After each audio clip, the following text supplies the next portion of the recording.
1954 میں ترکیہ کی working class گھر میں پیدا ہونے والے رجب طیب اردگان کے بارے میں کبھی لوگوں نے یہ سوچا نہیں ہوگا کہ وہ ترکیہ کے مقبول ترین رہنما بن جائیں گے۔ 20 سال برسر اقتدار رہنے والے اردگان کو اپنے سیاسی کیریئر کے سب سے مشکل چیلنج کا سامنا ہے، اور الیکشنز میں 49% ووٹ لینے کے بعد اب وہ رن آف مقابلے میں اپوزیشن اتحاد کے امیدوار کمال کلچدارولو کا 28 مئی کو 1 on 1 مقابلہ کریں گے۔ اردگان کون ہے؟ سیاسی افق پر اردگان کی پہلی بڑی انٹری 1994 میں استنبول کے میئر کی حیثیت سے ہوئی۔ 2001 میں انہوں نے عبداللہ گل کے ساتھ مل کر جسٹس اینڈ ڈیولپمنٹ پارٹی کی بنیاد رکھی، اور پھر 2003 میں ملک کے وزیر اعظم منتخب ہو گئے۔ 3 دفعہ وزیر اعظم رہنے کے بعد 2023 تک ملک کے صدر رہے۔ حالیہ الیکشنز میں اردگان 50% سے زائد ووٹ تو نہ لے سکے، مگر اپنے مد مقابل اور اپوزیشن اتحاد کے رہنما کمال کلچدارولو کے مقابلے میں 5% ووٹ زیادہ لیے۔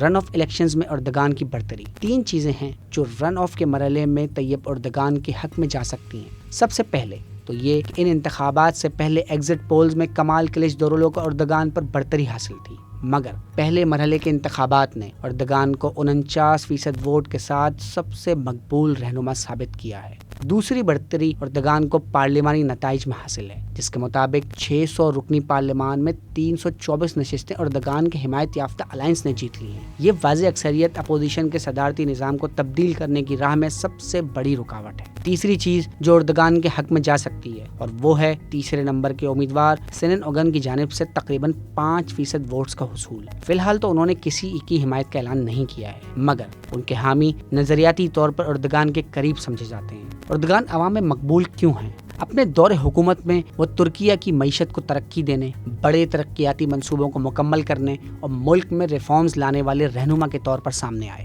ان کے دور میں لاکھوں ترک غربت کی لکیر سے اوپر آئے ہیں۔ اردگان کا ایک بڑا کارنامہ ملک میں فوج، جس نے 1960 سے 4 مرتبہ اقتدار پر قبضہ کیا ہے، کے کردار کو محدود کرنا ہے، اور اس حوالے سے سن 2016 میں ان کے خلاف ایک فوجی بغاوت کی کوشش کو بھی ان کے حامیوں نے ناکام بنا دیا تھا۔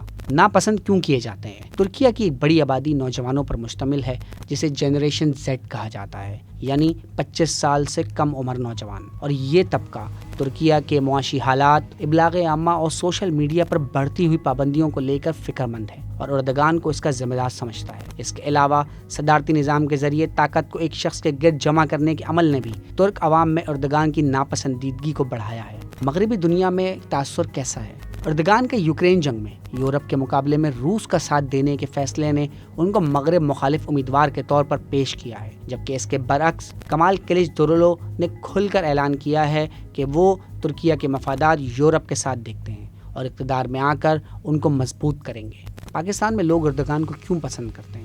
پاکستان میں اردگان کو نہ صرف ایک لیڈر کے طور پر دیکھا جاتا ہے جس نے اپنے ملک کو ترقی دی، بلکہ ایک ایسے رہنما کے طور پر بھی جو اپنے ملک کو اسلامی اقدار سے جوڑ رہا ہے۔ چاہے آیا صوفیہ مسجد کی بحالی ہو، ہیڈ اسکارفز پر پابندی ہٹانے کا معاملہ ہو، امریکہ، یورپ اور اسرائیل کو آنکھیں دکھانا ہو، روس کی مدد ہو، یا پھر مشرق وسطی میں پولیٹیکل اسلام کا فروغ، اردگان میں پاکستانیوں کو ایک آئیڈیل لیڈر نظر آتا ہے۔ یہ پیار یک طرفہ نہیں، بلکہ اردگان وہ چوتھے کسی بھی ملک کے حکمران ہیں جنہوں نے پاکستان کی پارلیمان سے خطاب کیا اور پاکستان کو اپنا دوسرا گھر بھی قرار دیا۔ مقبوضہ کشمیر کے معاملے پر اردگان کی پاکستان کی 2 ٹوک حمایت نے بھی پاکستانیوں کی نظر میں موجودہ ترک صدر کا قد بڑھا دیا ہے۔